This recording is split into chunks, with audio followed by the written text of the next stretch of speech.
El día de ayer hablábamos de cómo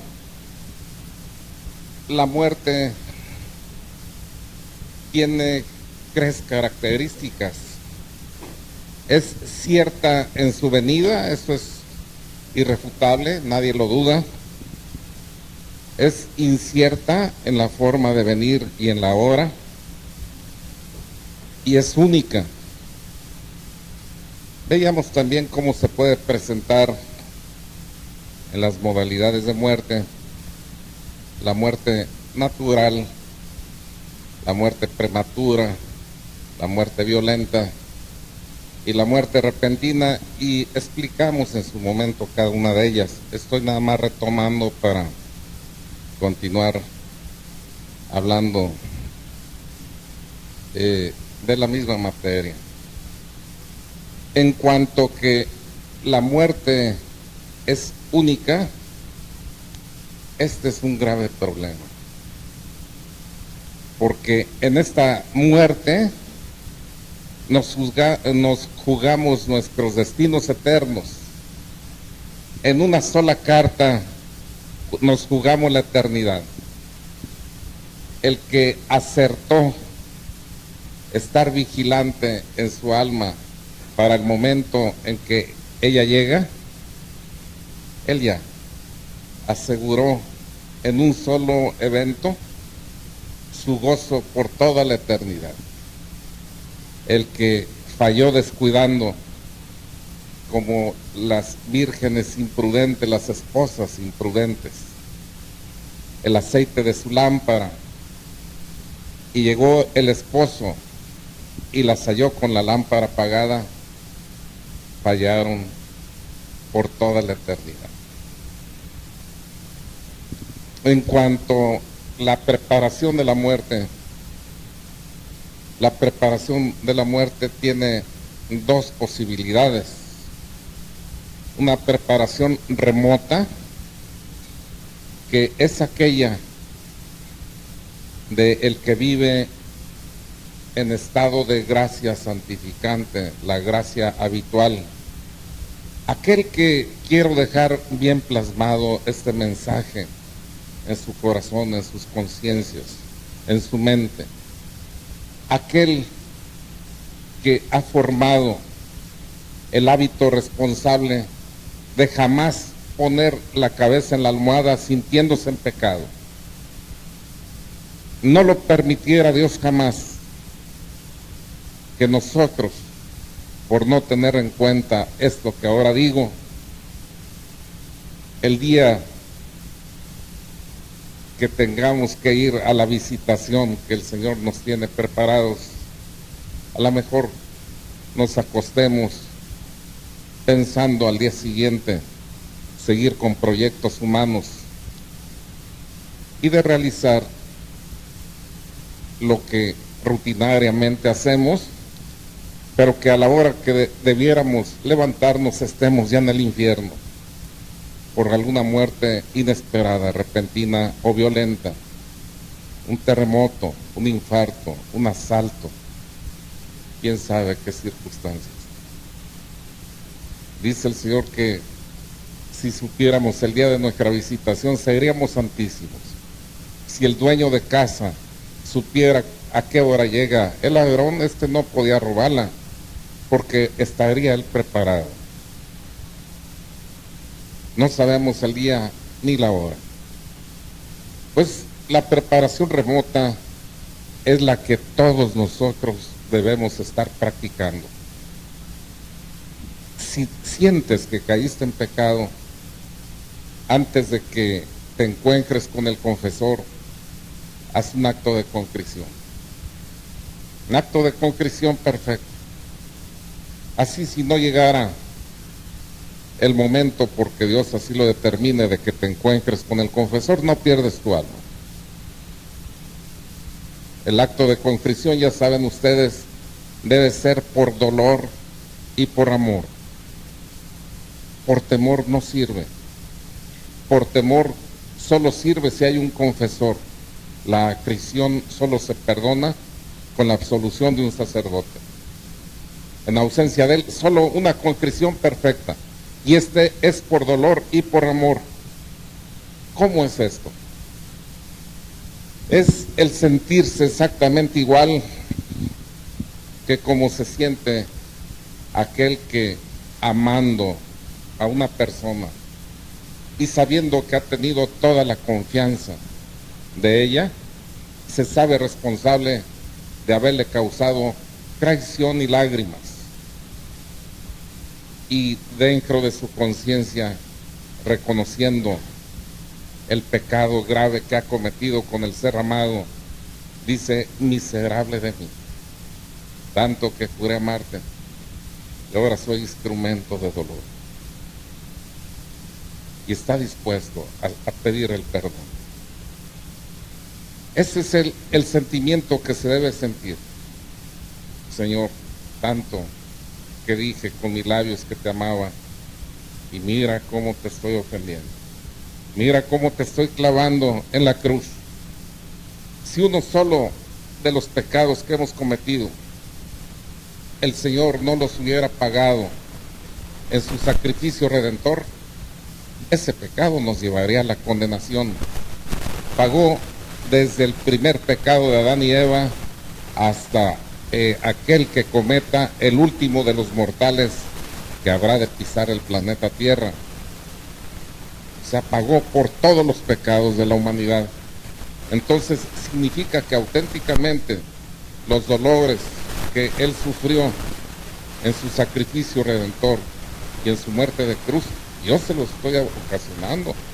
No es un sentido metafórico, sino que auténticamente los pecados que yo cometa, a Él le pesan, y los que yo deje de cometer, a Él le van a pesar menos. Esto es real. No es sentido figurado, no es alegórico, no es una forma de incentivar sentimientos piadosos en sus conciencias, sino que es algo que ocurre auténticamente. Ahora ya el Señor está impasible, sentado a la diestra del Padre. Ahí no sufre, está revestido de gloria, como habrá de venir a juzgar a vivos y muertos. Pero en su tiempo terreno, porque a eso vino, sí que sufría y sí que padecía todos los pecados de cada uno de nosotros. Pues estar entonces conscientes de que debemos tener la preparación remota siempre con nosotros, siempre la gracia santificante encendida en nuestros corazones. Quien no lo esté haciendo así, está cometiendo un acto de temeridad terrible, terrible. Está arriesgando su salvación. Tomas tu automóvil, quién sabe qué pueda suceder. Vas por la calle, quién sabe qué pueda suceder. Estás arriesgando cada instante tu salvación. Hay que tener pues la preparación remota siempre con nosotros. Hay otra preparación, se llama próxima.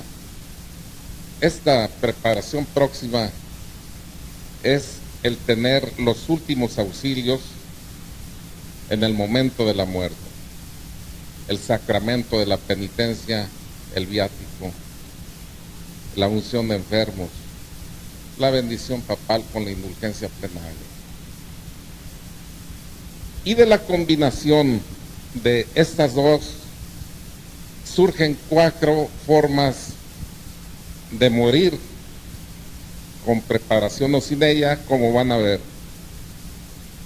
La del pecador habitual, que muere como un impío, rechazando la gracia de Dios, que es el pecado contra el Espíritu Santo, el rechazo permanente de la gracia que a través del Espíritu Santo el Señor nos concede para ir a la conversión. El morir rechazando esta gracia nos lleva a un pecado que no se perdona ni en esta vida ni en la próxima, porque mueres con el pecado habitual que siempre has llevado. Pues hay una forma de morir sin preparación remota ni próxima. Y miren, les voy a decir lo terrible, de esto es que muchos de nuestros seres queridos viven en estas condiciones. Y mientras yo estoy hablando, muchas almas están cayendo al infierno porque no tuvieron ni la preparación remota durante su vida, pero ni en los últimos momentos tuvieron porque no quisieron, porque el Señor está tocando hasta el último instante en que se separe el alma del cuerpo. Mira que estoy a las puertas de tu corazón y toco. Si me abres, paso y ceno contigo. Y así como fui sentado a la diestra de mi Padre, te sentaré a la mía.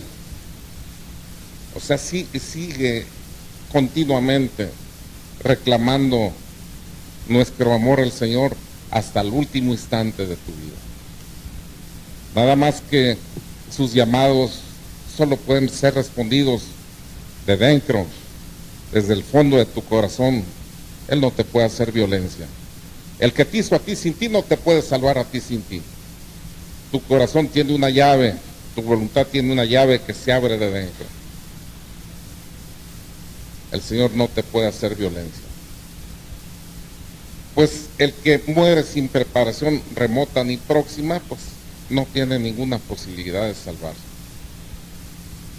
Hay otra forma de morir con preparación remota, mas no próxima.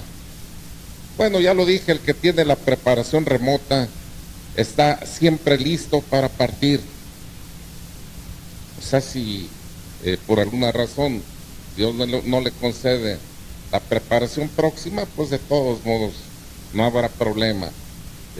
Hablaba yo ayer de la muerte del padre Emiliano Tardif, dormido. Pues tenía su preparación remota. ¿Qué problema, verdad? Ahí la muerte repentina es una bendición, como ustedes mismos apuntaban ayer.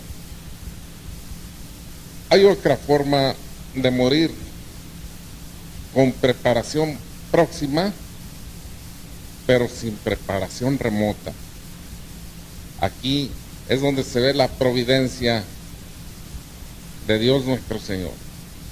Almas que vivieron en pecado habitual, alejados de nuestro Señor, y que tal vez por la oración de un alma de clausura que está ofreciendo sus dolores, sus sacrificios, sus ayunos, su encierro, la inmolación de su vida y su oración, y dice al final: lo ofrezco todo esto por el alma más necesitada que habrá de comparecer este día ante ti.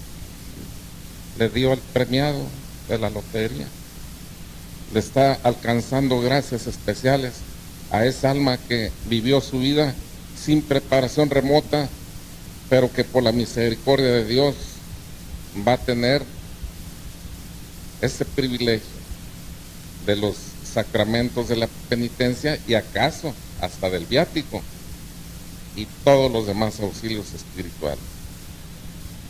Ahí es donde se ve el amor que nos tiene nuestro Señor. A mí me ha tocado, yo creo que Dios permite que a veces viva experiencias con tintes sobrenaturales para que, testimoniando para su gloria, se pueda ver el amor que nos tiene. A veces no me gusta mucho hablar en primera persona, pero bueno, la regla la dio el arcángel Rafael. Dice: es bueno guardar el secreto del rey, pero si es para darle alabanza al rey, se puede dar el testimonio. Y para que Dios sea glorificado, porque no hay otra intención, les voy a platicar algo que les va a ejemplificar mucho la misericordia que Dios tiene con sus hijos. Es un amante que se resiste a dejar a que sus hijos se pierdan para la eternidad, y hasta el último momento no escatima esfuerzos para llevarlos a un acto de contrición. Un día me llegó ahí a Santa María del Pueblito un señor que yo no conocía, y me dijo que le habían sugerido que fuera a platicar conmigo, pero dijo, pues la verdad, ahorita ya que estoy aquí estaba pensando, pues la verdad, ¿a qué vine? Dice, no sé si deba platicar con usted o no. Dije, no, pídele al Señor que te ilumine y lo que tú decidas, yo aquí de todos modos voy a estar a tus órdenes. Pues vio que no había presión de mi parte, no había un interés personal y de verdad, yo les decía la oración que hago cada día, Señor, hazme tu instrumento, aunque no sepa lo que ando haciendo. Estoy abierto. Si he de hablar, hablo. Si no, me callo y no hay problema. Y entonces dijo, mire, estoy pensando, era el Señor derramando sus gracias, lo había llevado a eso. Estoy pensando, pues total ni me conoce. Lo que quiero platicarle es muy personal y penoso, pero pues a lo mejor me hará bien desahogarme y pues ni me conoce. Volví a decir, pues como usted guste. Pues cuando se pasó, hubo un momento en que yo dije, ay, ¿para qué invité a este hermano a pasar, ¿verdad?, de estas ocasiones en que te empiezan a abrir una problemática de vida tan cruel, tan difícil? Nomás por ponerles un ejemplo, dijo muchas cosas, pero un solo ejemplo. Él dice, tengo 5 hijos, yo jamás tuve el ánimo de levantarle la mano a uno solo de ellos, porque supe que eran hijos de Dios antes que míos y que yo no tenía derecho a pegar. Sí, los he corregido con energía, de palabra, ¿verdad?, pero jamás le he puesto la mano a un hijo. A mi esposa mucho menos. Dice, y ahorita ya van 3 golpizas que me ponen mi esposa, su amante y mis hijos. Nada más que terrible. Y lloraba y seguía explicando una vida de traiciones, de ingratitudes. Y empecé yo a hacer oración. Conciencia humana no me atrevía a emitir una opinión por tan complicado que sentía el caso. Y hubo un momento en que el Señor me anuló para hacer su obra y le dije, mira, el Señor ya tiene la solución, pero ni tú la vas a aceptar, y el que se entere de los caminos de Dios tampoco los va a entender. Es cierto lo que estás diciendo, si es verdad que has sido un hombre justo, así como tú lo dijiste.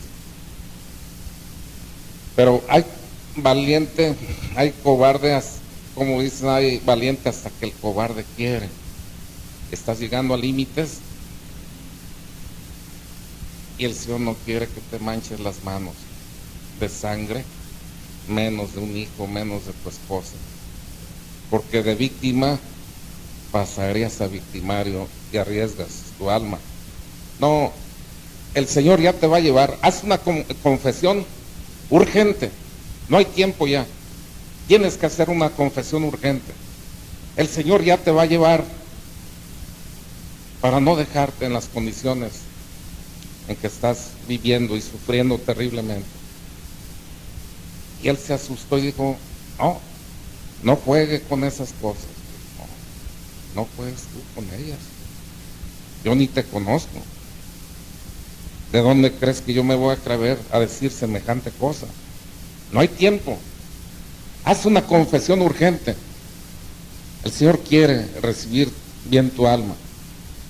¿Cuánto tienes que no te confiesas? Y él dice, como 15 años. Es urgente. ¿Quieres? Ahí mira, pasaba el señor cura Salvador Sánchez. ¿Quieres que le hable? Él te ayuda, es un buen confesor. te va a ayudar a hacer una buena confesión. Dijo, no, no quiero, es más, ya me voy.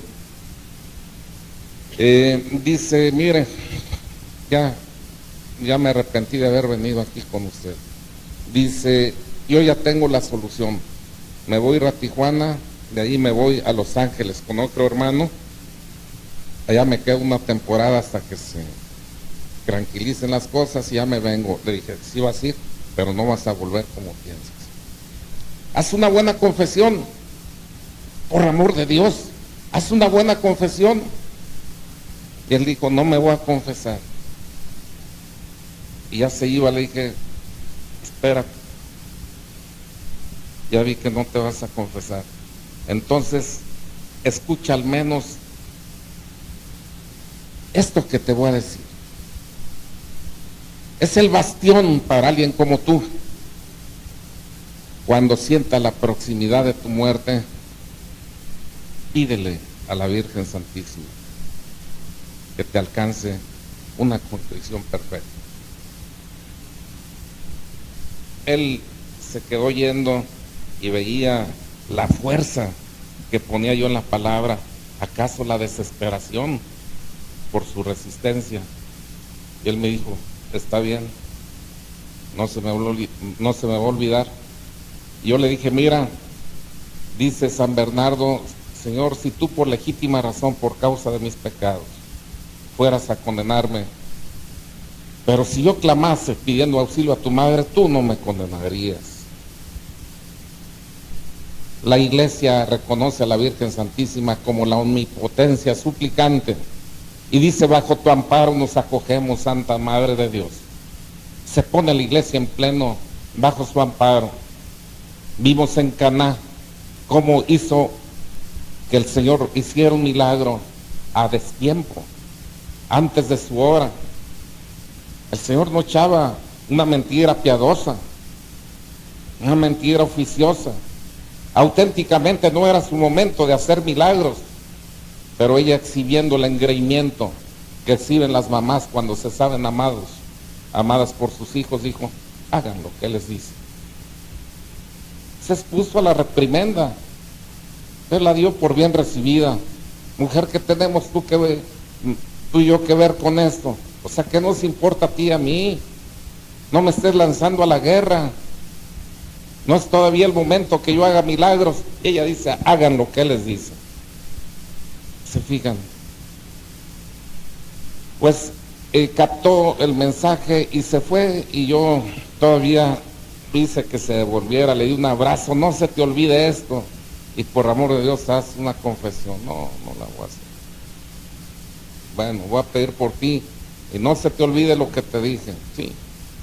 Pues al día siguiente estaba dando como a las 5 de la tarde, ahí mismo, en ese salón, a otro grupo, plática, y me hablaron por el celular. Eran hermanos de este señor.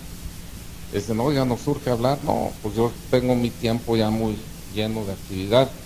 No, pues esto es urgente. Sí, pues todo es urgente y también lo que yo hago, pero no, que es un caso especial. Es que ayer estuvo un hermano nuestro con usted y nos acaban de hablar hace media hora que se murió allá. Bueno, pues yo les pedí que cuando trajeran el cuerpo me avisaran para ir a estar un momento ahí con ellos.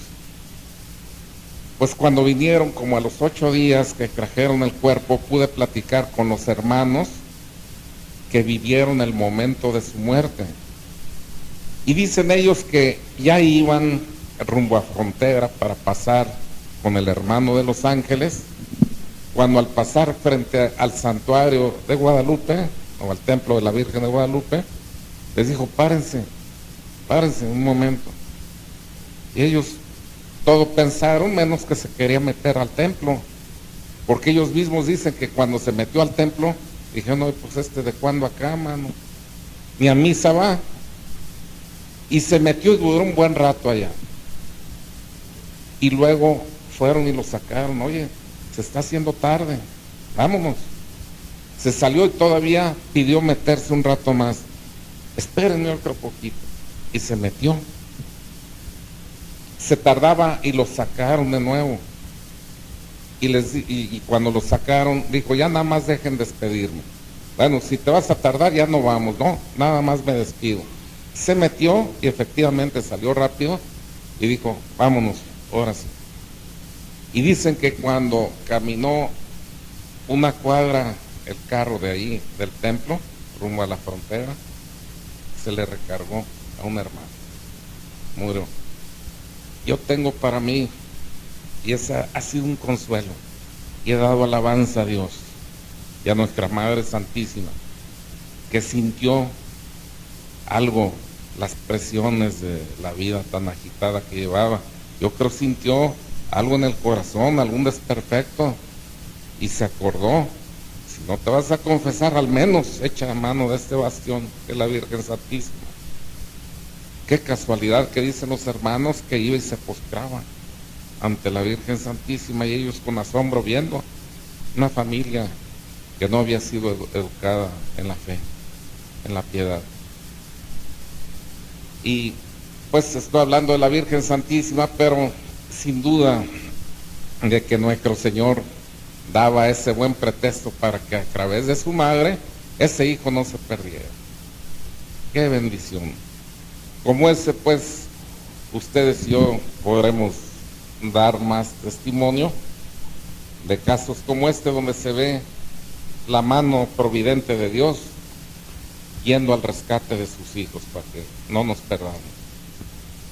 Hay también la muerte que puede ser, y es la muerte del justo, del santo, con preparación remota y preparación próxima.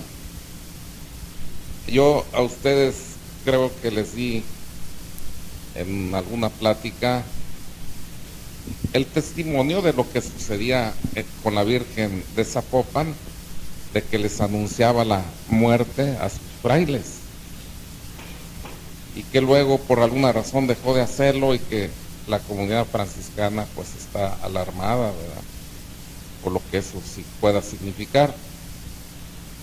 ¿Sí se acuerdan de eso? ¿No? Bueno, entonces a lo mejor no se los dije a ustedes.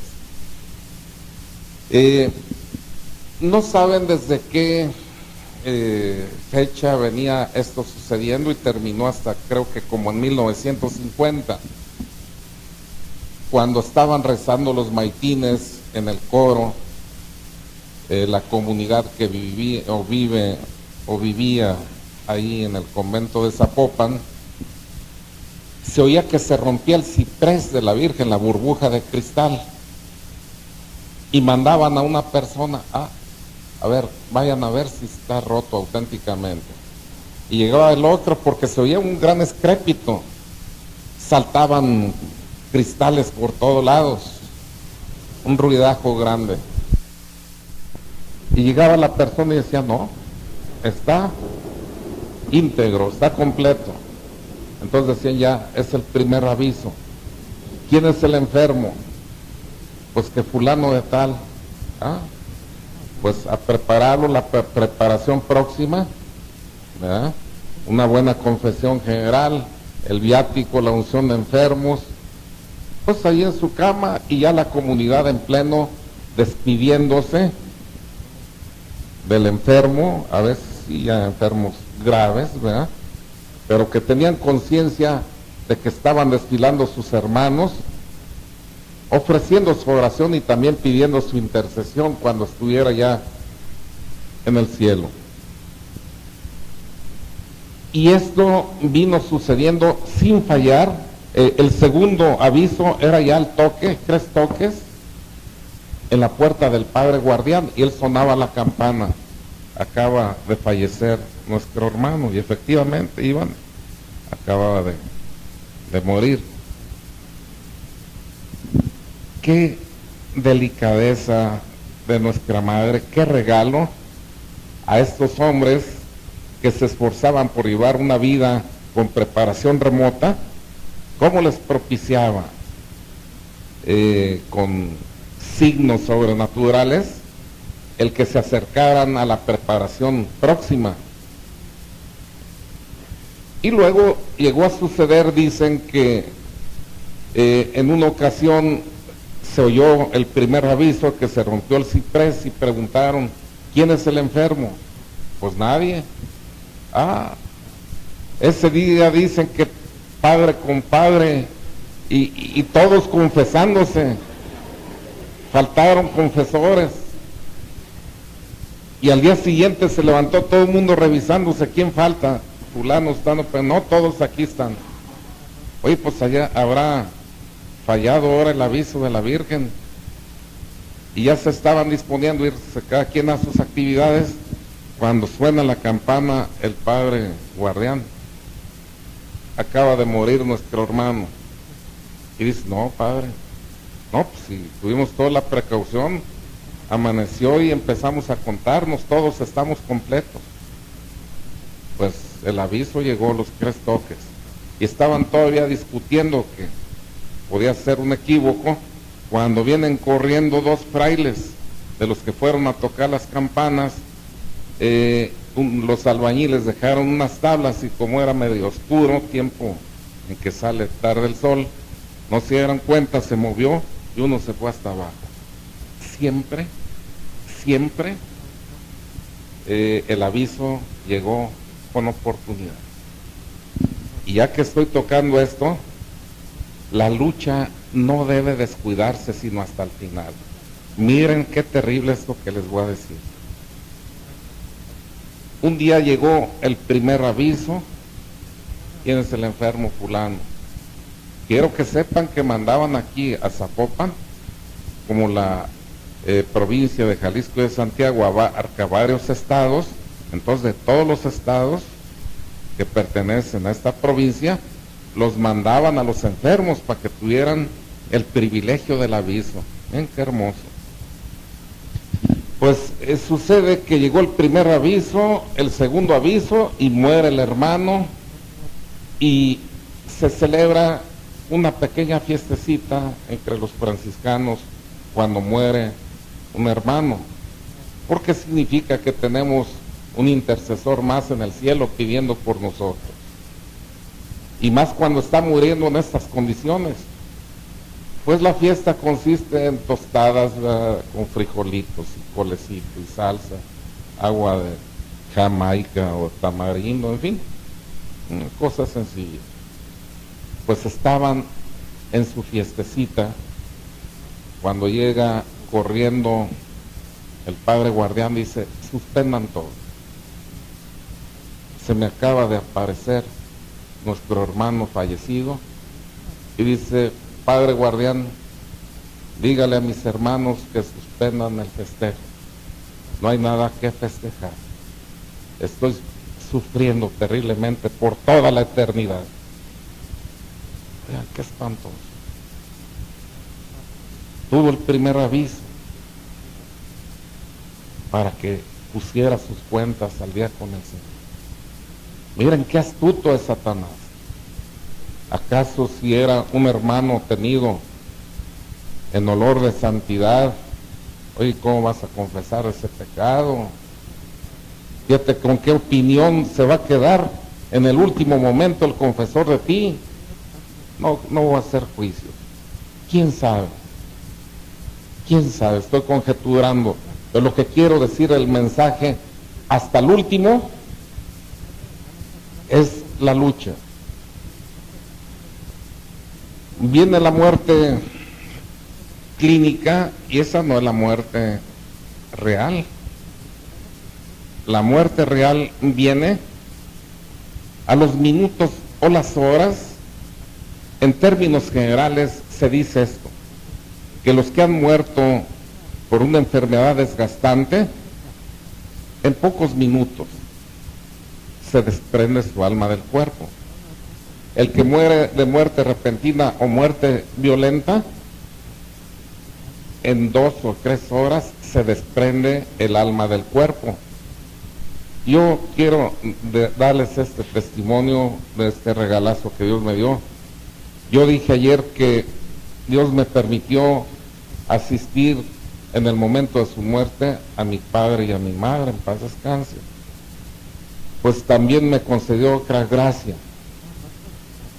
Pude ver en qué momento llegaba la muerte auténtica a mi padre, que llegó como a los 20 minutos, y me permitió la misma gracia con mi madre. Llegó como a las 3 horas y media de que había muerto clínicamente, y Dios me permitió ver nuevamente la muerte que ya me había regalado ver con mi padre, la muerte real, cuando se desprende el alma del cuerpo. Pero en ese ínter se da la lucha más brutal y despiadada que se ha librado con los poderes de la maldad. A San Andrés Avelino, por permisión de Dios, una religiosa veía cómo 10,000 demonios atacaban en su lecho de muerte al santo. O sea, el demonio se deja ir con todo y ataca en estas 3 áreas, poniendo primero sentimientos de tristeza por lo que estás dejando, y me refiero desde lo legítimo hasta lo ilegítimo. Legítimo: el hijo que se queda, el esposo, la esposa que se queda, las deudas no cobradas, los pagos no hechos y que van a gravitar sobre la familia. ¿Por qué te pone esos pensamientos el demonio?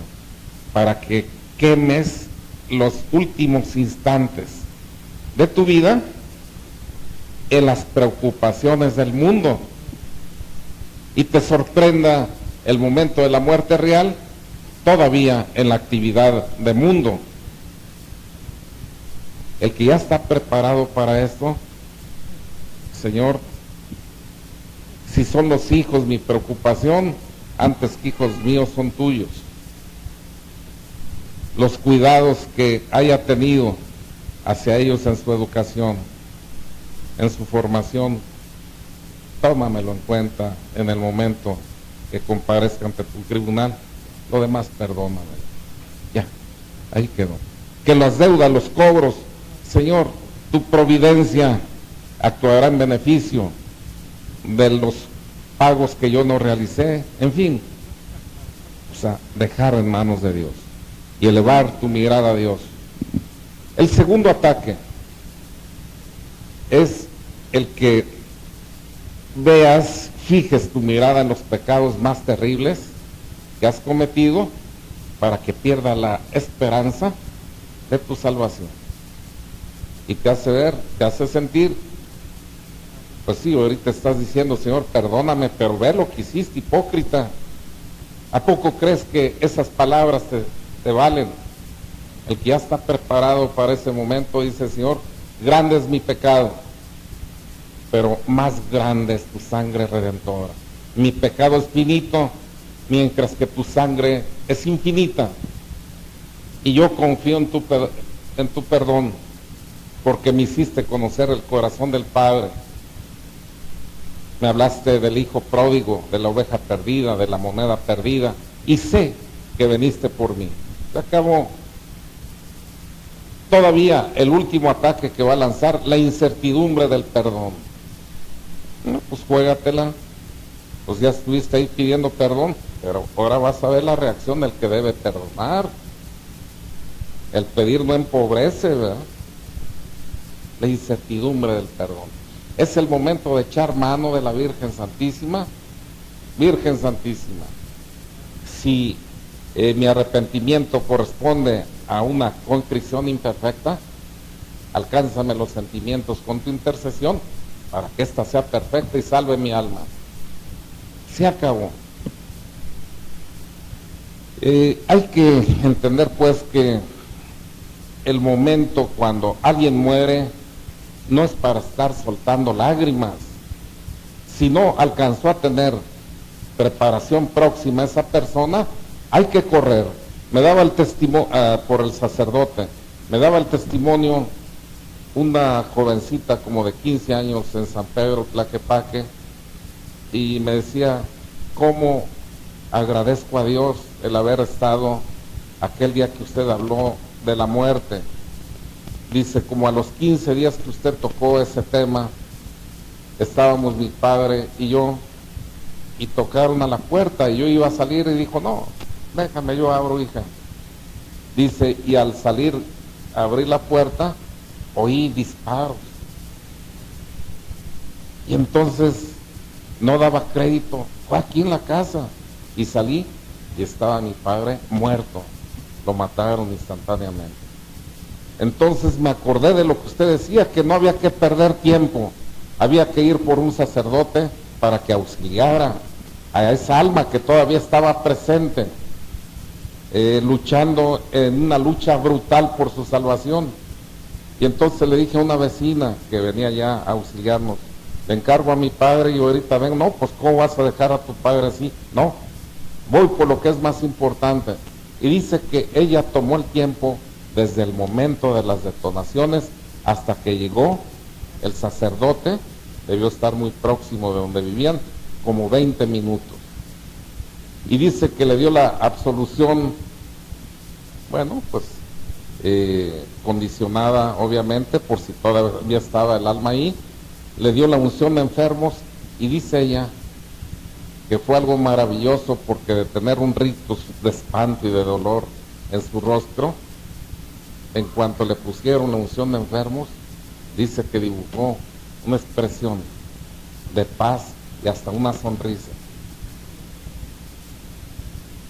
Se juega la eternidad en una sola carta. Si acertamos a hacer lo que debemos hacer, ahí en esa sola jugada estamos llegando a puerto seguro, y de ahí ya nadie nos puede mover por toda la eternidad. Bajo pecado muy grave que cuando alguien está enfermo, algún familiar, no se le lleven los auxilios espirituales. Yo no sé de dónde han sacado que a un enfermo que todavía no está a juicio de los parientes suficientemente grave, no hay que llevarle el sacerdote, que porque se asusta diciendo, ya es, de veras ya me estoy muriendo, y que del susto se muera. Quisiera Dios que de espanto al ver al sacerdote, una vez que lo absuelva, de veras se muera, y sería una gran bendición. Sobre la providencia de Dios, no sé si ustedes conocen al padre Godofredo Mariscal, franciscano.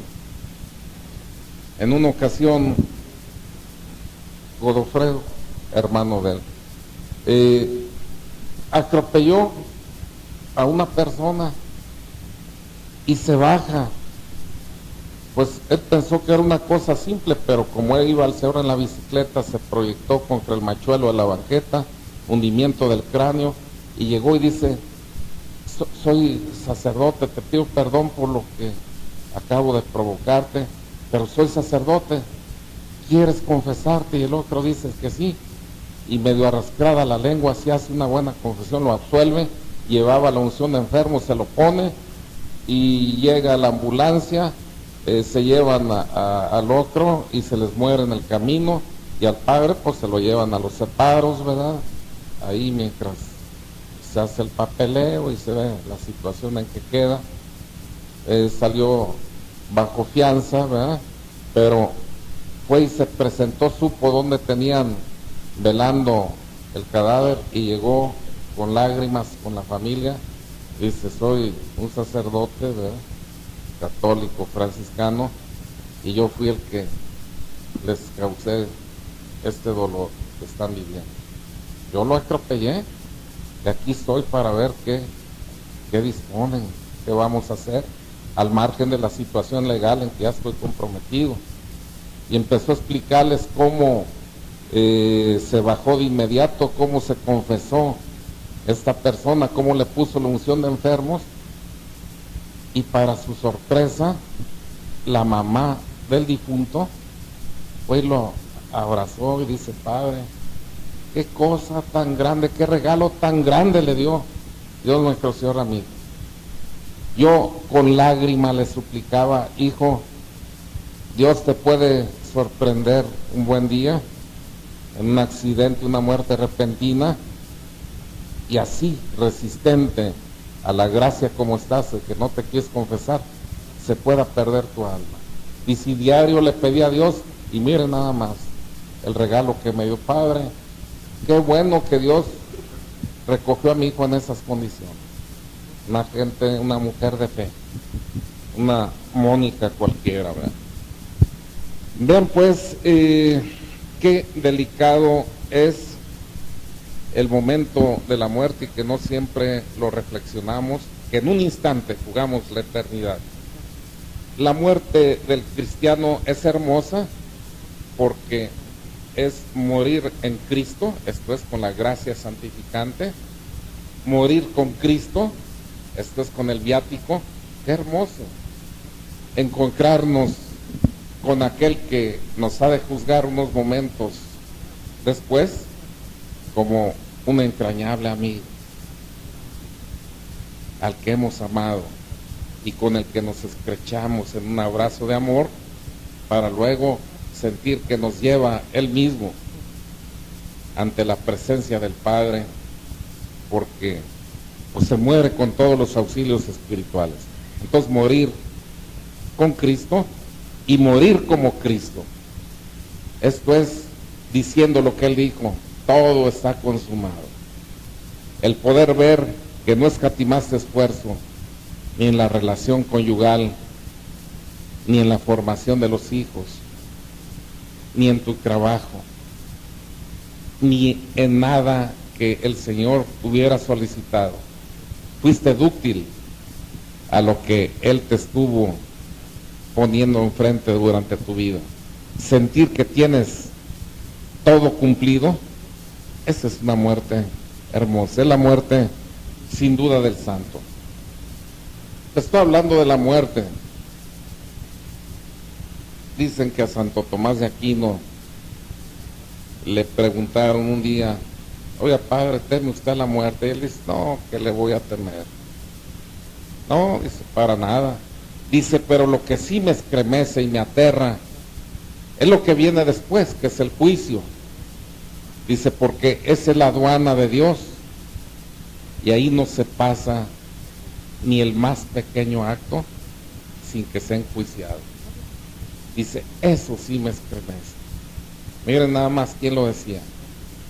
Alguien que al morir le llevaron el viático y todavía hizo un gran esfuerzo y cincó y dijo: Señor, por ti estudié, por ti prediqué, por ti me esforcé, por ti viví, y ahora deja alimentarme con tu cuerpo para que cuando comparezca en unos instantes más ante tu tribunal te apiades de esta miserable oveja pecadora.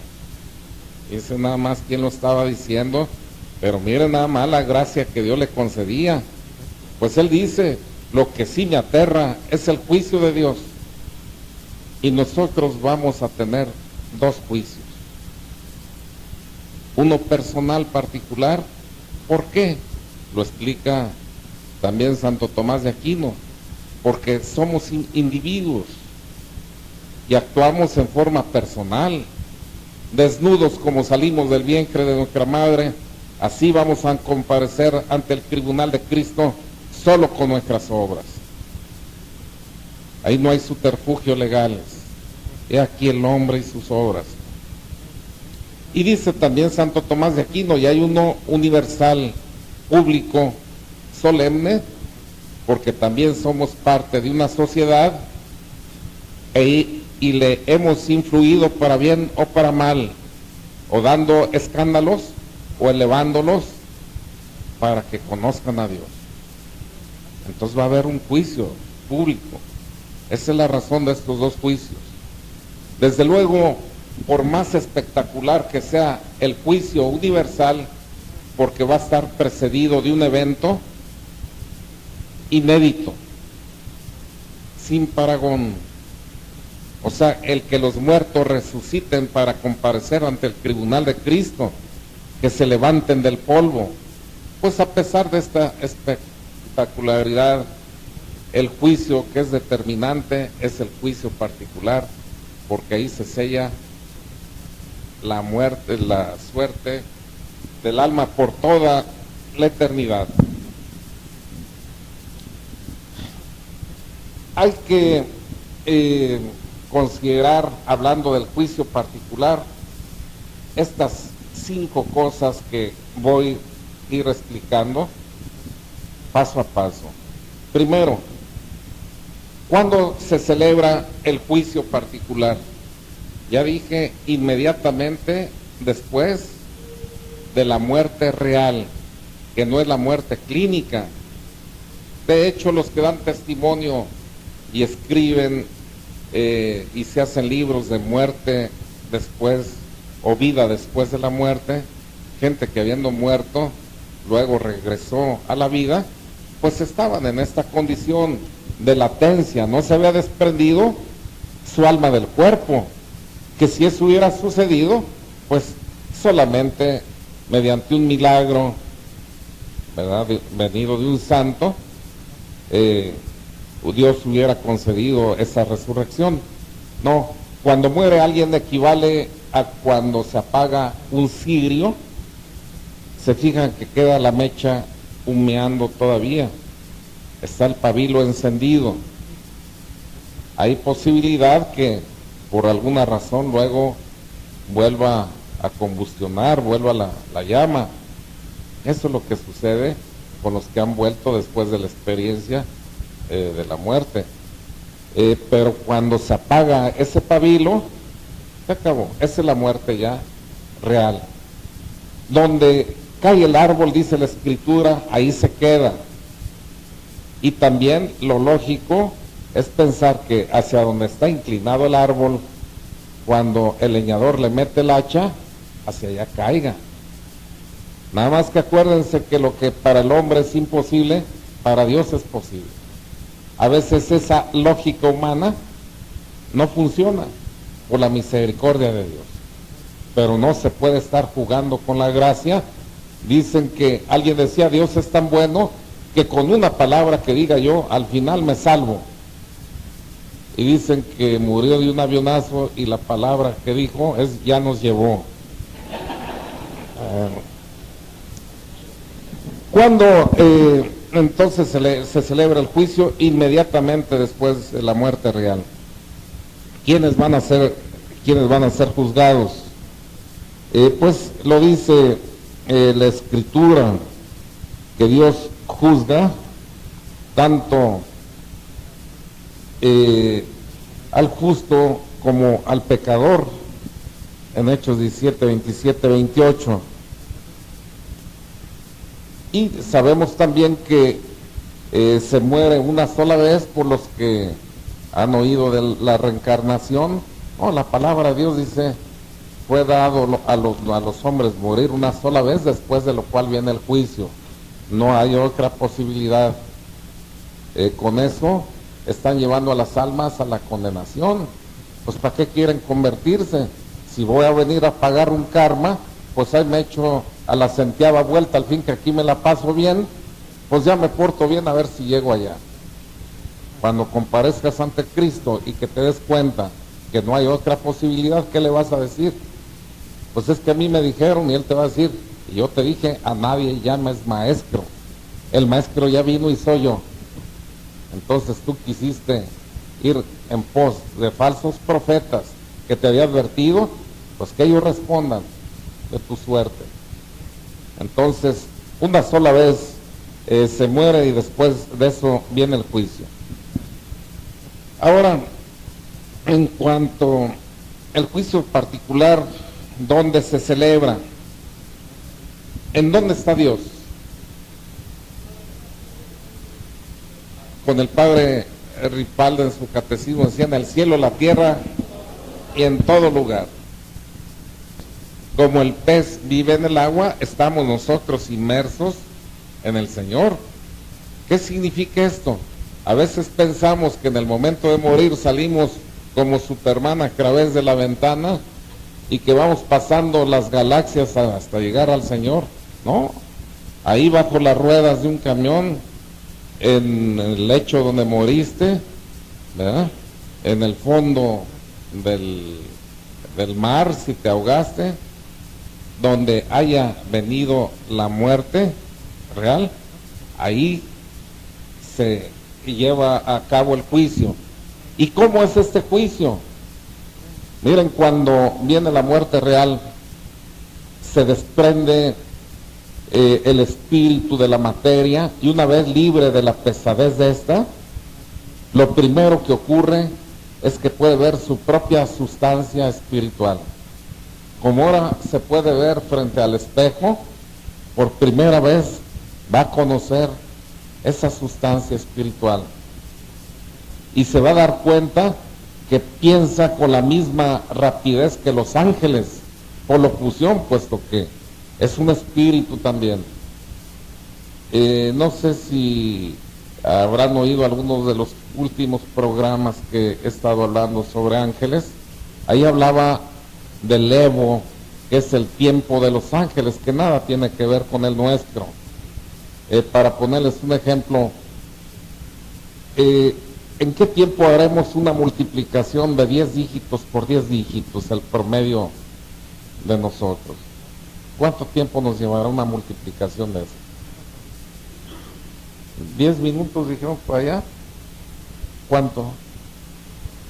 Oh, yo creo, de veras me convenció, yo creo 10 minutos, ¿verdad? 10 dígitos por 10 dígitos. Pónganle 10 minutos, al fin que estamos conjeturando. Significa que en una hora se harán 6 operaciones de esas. Y en un día de 24 horas se harán ¿cuántas? 144, ¿verdad? Ahora, y 144 por 365, 50 y tantos mil operaciones de esas, ¿verdad? Y 50 y tantas mil en 10 años, 500 y tantas mil, y en 20 años 1,000,000. Oigan, y una computadora del tipo de las que hay en el Pentágono, que son edificios completos, en un segundo, ¿cuántas multiplicaciones pueden hacer?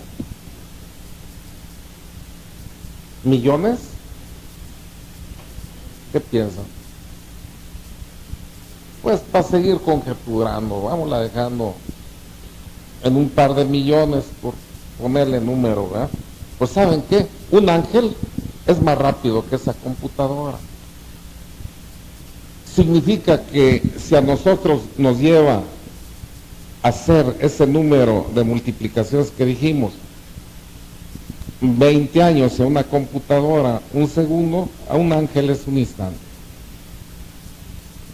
Entonces significa que el tiempo de un segundo para ellos equivale a veces a siglos nuestros, de estar yendo y viniendo, conjeturando y volviendo a revisar a una velocidad de vértigo. Y cuando nosotros nos desprendemos de la pesadez de la materia, desfila en un instante toda nuestra vida.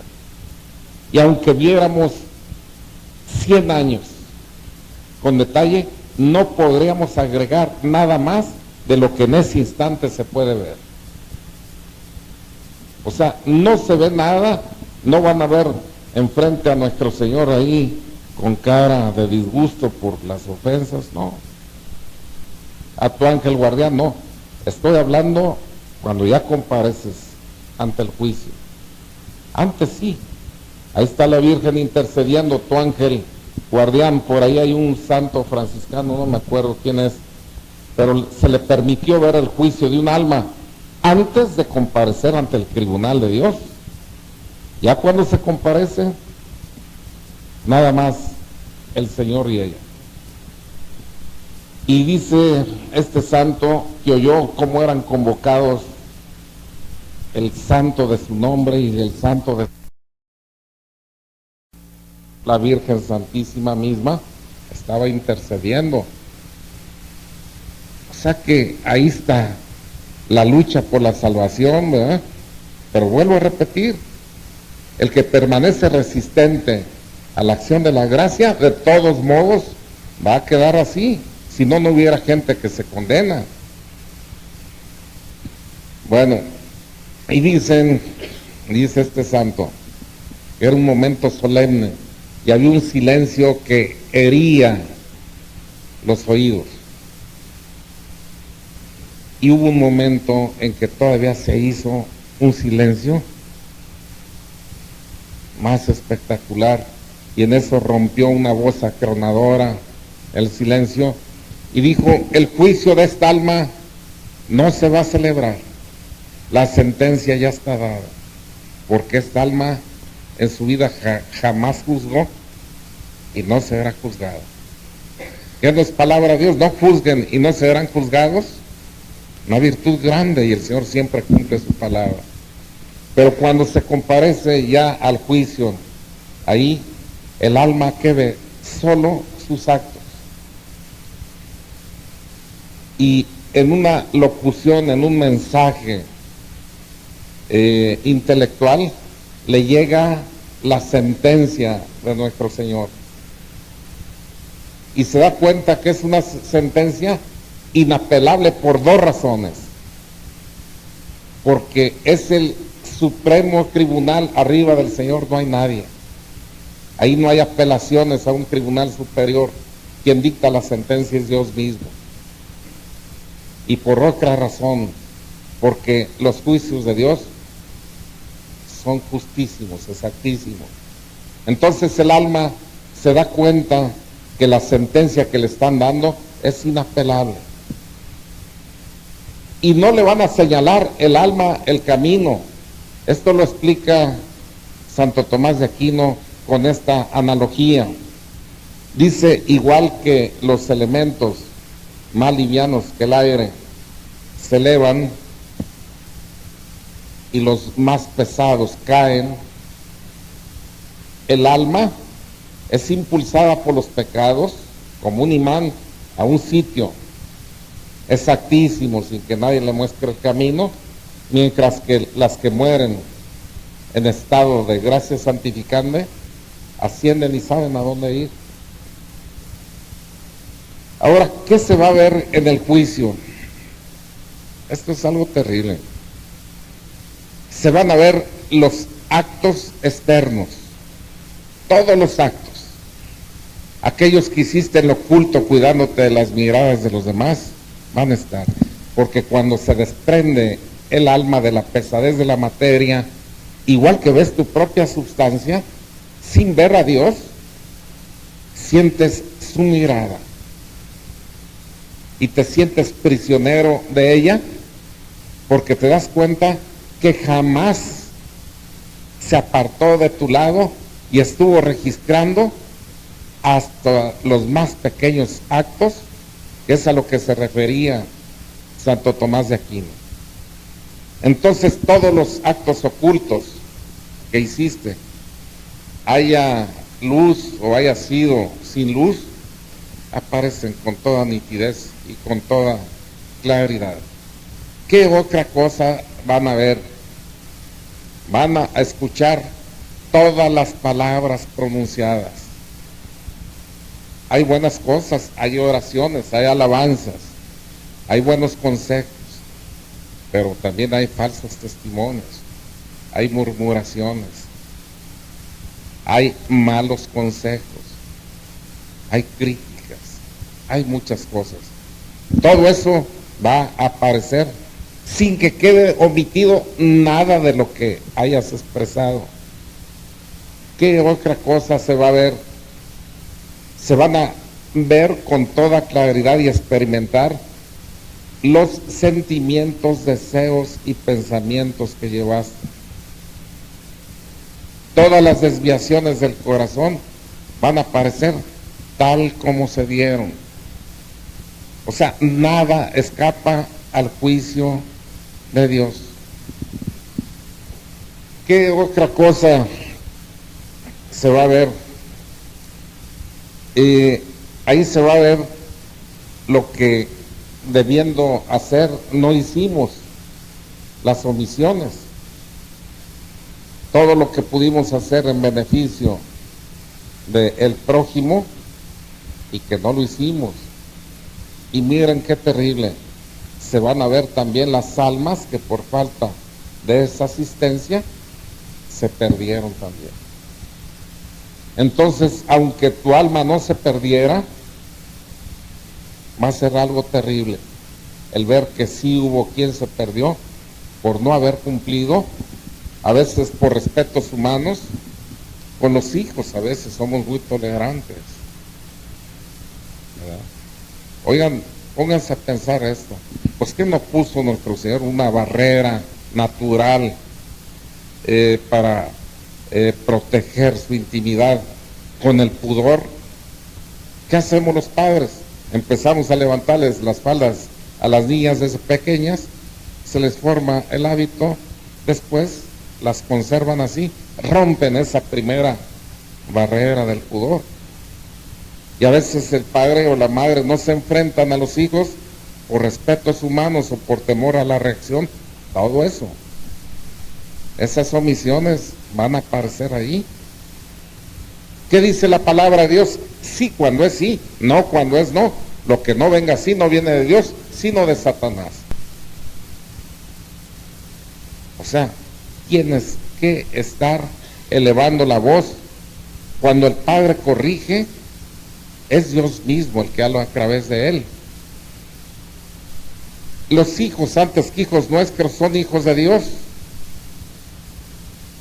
Si Él nos los confía, los deposita a nuestras capacidades reproductivas para que aparezcan en el tiempo, qué grave responsabilidad nos está dando. Pero también nos está dando una gran autoridad ante los hijos. Cuando un padre reprende en corrección a un hijo, aunque el hijo en altivez maldiga y se aleje diciendo un disparate del padre, mentiras. La palabra del Padre lleva toda la autoridad venida de Dios. Un padre ante un hijo tiene más potestad que cualquier sacerdote ministerial, que cualquier obispo, aunque el Santo Padre. Es el representante de Dios en la tierra. La bendición del Padre, dice el libro del Eclesiástico, afirma desde sus cimientos al Hijo. La maldición de la madre lo hace pedazos. A mí me ha tocado casos terribles y no venidos en oraciones de liberación por razón de brujería o de maleficio, sino de maldiciones de padre y madre.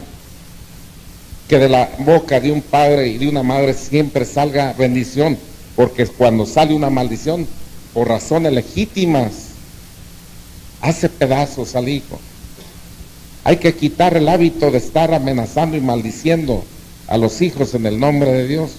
Me acuerdo de una vecina, yo no sé por qué se forman estos hábitos. Pues cada que se enojaba, se le oía decir: espero en Dios que cuando llegues a viejo no tengas ni sal para comerte un aguacate. ¿Qué estupidez es una eso? El aguacate pudiera y sin sal se lo comiera, mano. Pero quiero decir, miren los malos hábitos, ¿verdad? Y el día que de verdad comete ese muchacho una falta grave y que lo maldigas, entonces sí vas a ver el impacto que vas a causar en él. Bueno, pues esas omisiones por respetos humanos o por temor de enfrentar a los hijos van a aparecer ahí. O sea que nuestra salvación va a estar muy comprometida con la propia salvación de los hijos si supimos educarlos o no. Pero ¿saben qué? Hay algo terrible también en este juicio. Van a aparecer los pecados cometidos por otros por culpa nuestra. Oigan, ¿qué les parece a ustedes que si hallaran por el centro a alguien que saca una metralleta, pues un cuerno de chivo, están de moda, y empieza a discreción a matar gente? Aunque seas tú pacifista, dirías: no, este merece más que la simple cárcel. A lo mejor si me forzaran a mí emitir un juicio, aceptaba hasta que lo llevaran a la pena de muerte. Oye, Pues se va matando solo cuerpos, ¿verdad? A lo mejor también, si los agarra en falta de gracia, pues los manda al infierno. Pero ¿qué me dices tú de las modas indecentes que van exhibiéndose, matando almas por donde van pasando y que llegan sintiéndose significadas por haber lucido, por saberse exhibido, cuando aparezca ante el tribunal de Cristo y aparezca en su haber el pecado que cometieron todos los que la vieron, y que aparezcan también si se perdieron almas y que te la están cargando a la cuenta. Qué terrible, hermano. Necesitamos pensar de verdad cómo estamos actuando para nosotros mismos y para la comunidad. Si somos motivo de escándalo o estamos edificándolos. Todo eso nos va a ser cuantificado. A mí me platicaba en una ocasión Rafael Flores, pues ya se acabó. Ya nomás este testimonio. Me platicaba Rafael Flores, y acá luego ponemos ahí en el grupo el semáforo y ponen luz verde, una tablilla verde, no te meten lámbar, te están diciendo te quedan 10 minutos y luego la roja ya se acabó, y aquí pues yo voy muy apagado los semáforos. Pues por último, miren, dicen que me decía Rafael Flores que en una ocasión llegó alguien y se sentó ahí en el templo a su lado. Dice, iba tan subida a la falda que ya cuando se sentó ya fue el colmo, man. Dice, y ella quedó en medio de otro señor y de mí, y pues haciendo esfuerzos, pues todo el mundo de poner la vista allá, pero cuando ya llegó el momento de la comunión, ella hizo el intento de ir a la fila, y el señor que estaba al lado le dijo, señorita, va a comulgar, sí, le recomiendo que no comulgue porque yo también iba a comulgar, y por su indecencia ya no lo voy a hacer.